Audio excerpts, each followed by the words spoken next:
हरे कृष्णा, राधे राधे। हम सभी साधक माघ मास का महत्तम श्रवण कर रहे हैं। आज 9वां अध्याय। यमदूत कहने लगे, मध्याह्न के समय आया। अतिथि, मूर्ख पंडित, वेद पाठी या पापी कोई भी हो, ब्रह्म के समान है, जो रात्रि के थके हुए भूखे ब्राह्मण को अन्न जल देता है।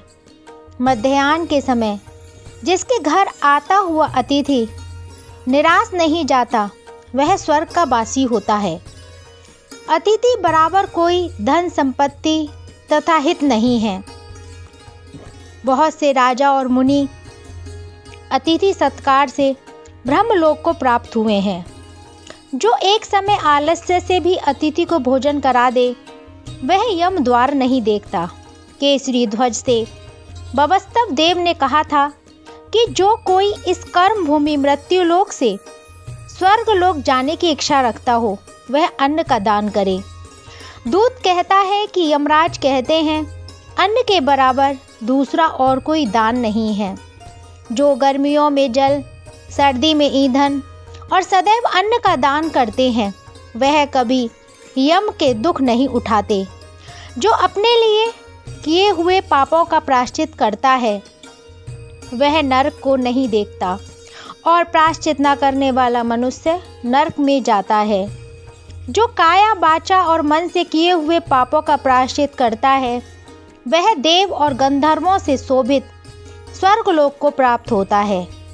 जो नित्य ही व्रत, तप, तीर्थ करते हैं और जितेंद्रिय हैं, वह भयंकर यम को नहीं देखते हैं। नित्य धर्म करने वाला दूसरे का अन्न, भोजन और दान त्याग दे। नित्य स्नान करने से बड़े पाप का नाश होकर यम को नहीं देखता। बिना स्नान पवित्रता कैसे हो सकती है? जो मनुष्य पर्व के समय चलते जल में स्नान करते हैं, वह बुरी योनि नहीं पाते, ना ही नरक में जाते हैं।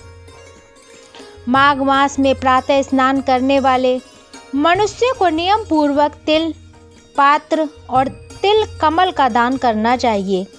यमदूत कहते हैं कि हे विकुंडल, पृथ्वी, सोना, गौ आदि परम दान करने वाला स्वर्ग से नहीं लौटता। बुद्धिमान पूर्ण तिथियों, व्यतिपात, संक्रांति आदि को थोड़ा सा दान करके भी बुरी गति को नहीं प्राप्त होता।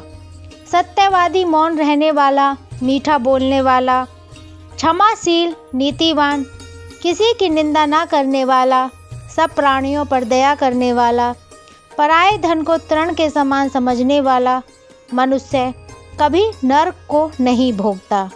यह अध्याय यहीं विराम लेता है। हरे कृष्णा, राधे राधे।